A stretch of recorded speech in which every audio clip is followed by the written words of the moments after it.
ఉన్న బంగారాన్ని విడిపించి ఆ రోజున మార్కెట్ ధర కట్టి మిగిలిన డబ్బును మీకు అందిస్తుంది కొమ్మూరి గోల్డ్.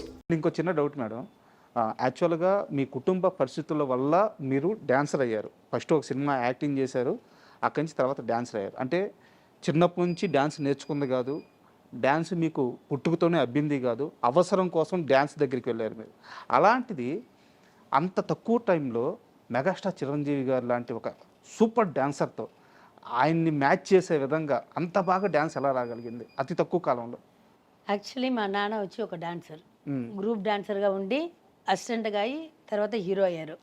సో ఆ బ్లడ్ ఉండొచ్చు, ఆ బ్లడ్ ఉంటుంది నా బాడీలో.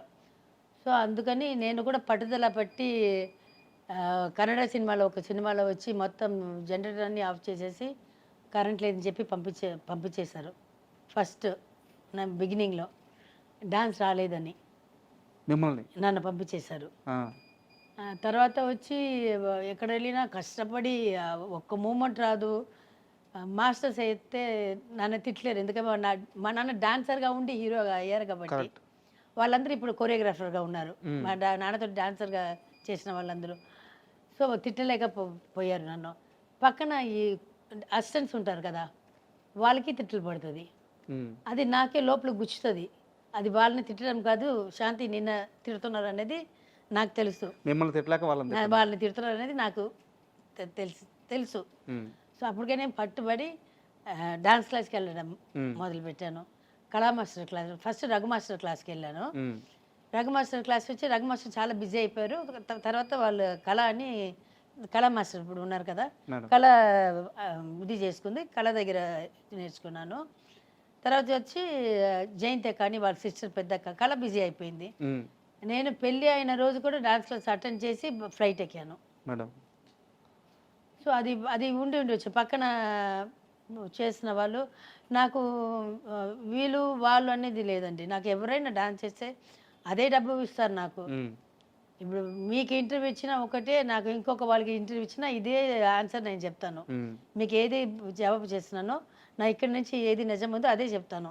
ఇంకొక వాళ్ళ దగ్గర నుంచి అబద్ధాలు చెప్పలేను. సో ఎవరైనా సరే, అది హీరో అయినా సరే, కామెడీ అయినా సరే, విలన్ అయినా సరే, నాకు వచ్చింది నేను చేస్తాను.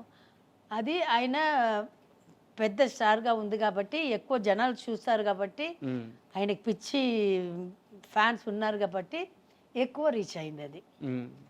అయితే ఆ టైంలో చిరంజీవికి డ్యాన్స్లో కాంపిటీషన్ ఇవ్వగల అతి కొద్ది మంది హీరోయిన్స్లో, డాన్సర్స్లో శాంతి మాత్రమే ముందు వరుసలో ఉండేదని చెప్పి ఒక టాక్ అనమాట. నన్ను అడిగినట్టు చిరంజీవి గారిని అడుగుతారా మీరు? అడగగలుగుతారా? మీరు చెప్పండి. నేను చెప్పను, ఆయన లేడు. నాకు చాలా మంది అడిగారు, చాలా మంది నేను చెప్పేశాను. నీకు ఎప్పుడైనా చిరంజీవి గారిని ఇంటర్వ్యూ చేస్తే ఆయన అడగండి, అమ్మాయి మీ పక్కన బాగా చేసిన దాంట్లోని ఒక మాట అడగండి. ఆయన నోటితోటి ఓకే నాకు కొంచెం ఈక్వల్గా చేసిందని అని ఆయన చెప్తే నేను ఒప్పుకుంటాను. అమ్మో, అసలు రౌడీ అల్లుడులో పాట మేడం, ఆ స్టెప్స్ ఉంటాయి కదా, అదే చెప్తున్నాను. ఆయన నోటితో చెప్తే నేను ఒప్పుకుంటా. సూపర్. నేను చాలా మీ క్లోజ్ పీపుల్ నుంచి తెలుసుకున్న విషయం ఏంటంటే, మీరు ఎన్ని సినిమాలకు పనిచేశారో అందులో సగం సినిమాలకు కూడా పూర్తిగా రెమ్యునరేషన్ తీసుకోలేదు, రెమ్యునరేషన్ రాలేదు. సగం కాదు, 75% రాలేదు. నాకు మెడ్రాస్లో ఒక ఇల్లు ఉంది, ఒక 2 ఫ్లాట్ ఉంది, చిన్న పొలం, చిన్నది బాగా చిన్నది ఉంది. తప్పితే నా దగ్గర ఏం లేదు. సంపాదించుకుంది ఏం లేదు. సంపాదించింది వచ్చి పెళ్ళిళ్ళు చేసి పెట్టాను ఇంట్లో. దానికి ఏదైనా మనమే కదా చేయాలి, దానికి పోయింది. నేను వచ్చినప్పుడు కొంచెం బంగారం తీసుకొచ్చాను. అండ్ మా మణిరత్నం గారిది సఖి అని మూవీ ఉంటుంది, మాధవన్ గారి. వాళ్ళు పెళ్లి చేసుకున్న తర్వాత ఇంట్లో చెప్పకుండా శాలిని మా కథనా, అది మీ కథ ఎలాగా ఉంది? ఓ మాది తెలిసిన తర్వాత వాళ్ళు తీసారు. మణిరత్నం మీ కథ సినిమాగా తీసారేమో, మీది శ్రీహరి గారిది. లేదు, యాక్చువల్లీ నేను బావ ప్రేమలో పడినప్పుడు నేను కొంచెం అందరికి తెలిసిన ఫేస్. నేను బావ వచ్చి అప్పుడే చిన్న వేషాలు వేస్తున్నారు. నేను వచ్చి బావాని వచ్చి ఆయన గుణం ఉంటుంది కదా, అది చూసి పెళ్ళికి ఒప్పుకున్నాను. ఇంకా అందంగా కూడా ఉంటారు, దాంట్లో డౌట్ అసలు ఏం లేదు. చాలా అందంగా ఉంటారు. ఉన్న హీరోస్లో అందరికంటే అందం అంటే మా ఆయన అందంగా ఉంటారు. సో అప్పుడు వచ్చి ఎవరో చెప్పారు ఆయన ఫ్రెండ్స్ దగ్గర ఉన్న వాళ్ళు కొంచెం సినిమా వాళ్ళందరూ అది ఎక్కడ అయ్యా నేను పెళ్లి చేసుకుంటుంది ఊరికే నేను తిప్పుతుంది అమ్మాయి పొజిషన్ ఏముంది నువ్వు ఎక్కడ ఉన్నావు నిన్న పెళ్లి చేసుకోదు అని చెప్పారంట. బట్ ఆల్రెడీ ఆయన ఫస్ట్ ఎప్పుడు నన్ను అప్రోచ్ చేశారో పెళ్లి చేసుకున్నానని అడిగారు. అడిగితే ఈ మెడ్రాస్కి ఊరికే చెప్పాను, ఇట్లా చాలామంది అడుగుతుంటారు, మెడ్రాస్కి రండి మా అమ్మ దగ్గర అడగని చెప్పాను. వచ్చేసాడు, ఇంటికి వచ్చేసాడు.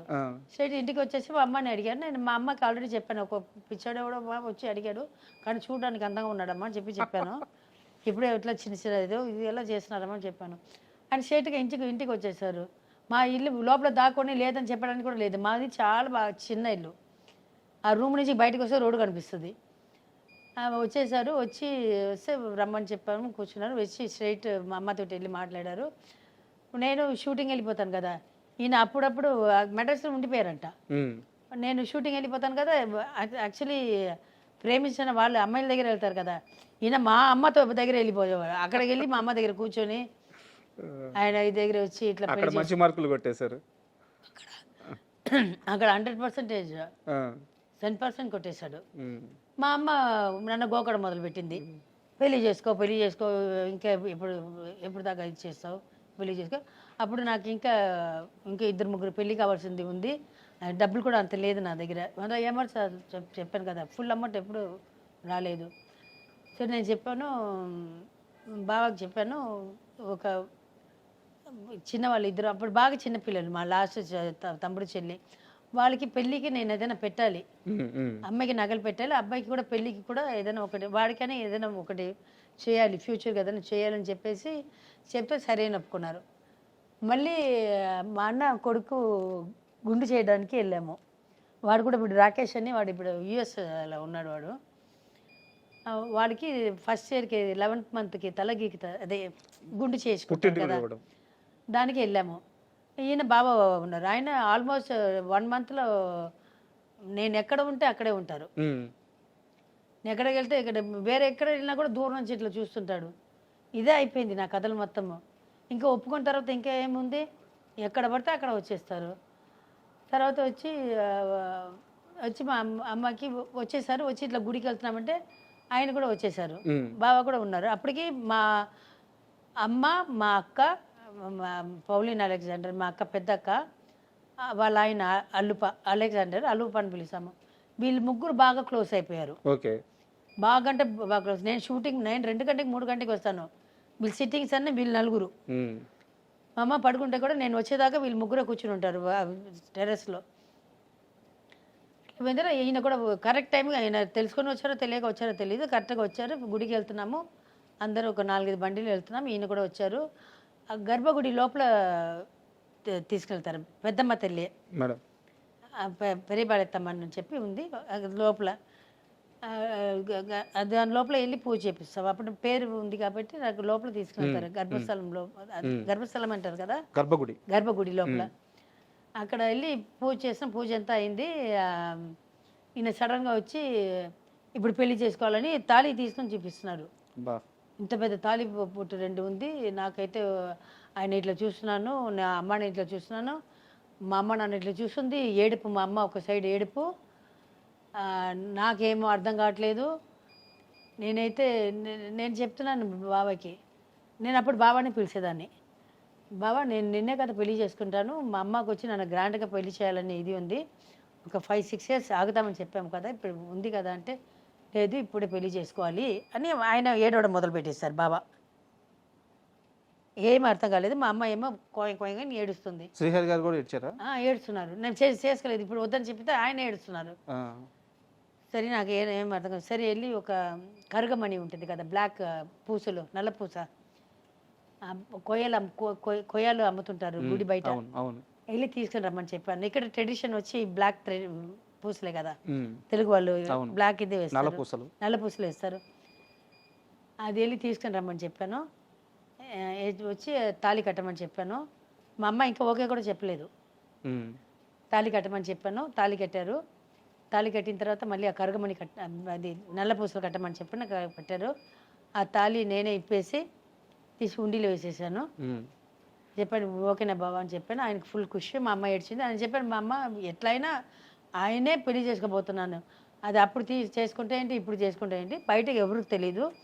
నేను అందరికీ అన్నీ చేసిన తర్వాతనే బయటికి చెప్తాము అని ఇది చేసిన తర్వాత అప్పుడు సమాధానం అయింది. అమ్మ ముందు, అమ్మవారి ముందు పెళ్ళయింది. పెళ్ళయింది. మా ఇంట్లో అందరూ ఉన్నారు. నా సైడు ఉమ్, మా అక్క, మా బావ, మా అల్లుప, మా అన్న, మా వదిన, మా తమ్ముళ్ళు, మా చెల్లెలు, తమ్ముళ్ళు అందరూ ఉన్నాము. మాకు చుట్టాలు ఒక 2-3 ఉన్నారు. ధనక అని ఒక అక్క ఉంది. ధనక మేమందరూ ఉన్నాము. వాళ్ళ ముందు వాళ్ళందరూ ఉన్నారు. ఆ తాలిబొట్టు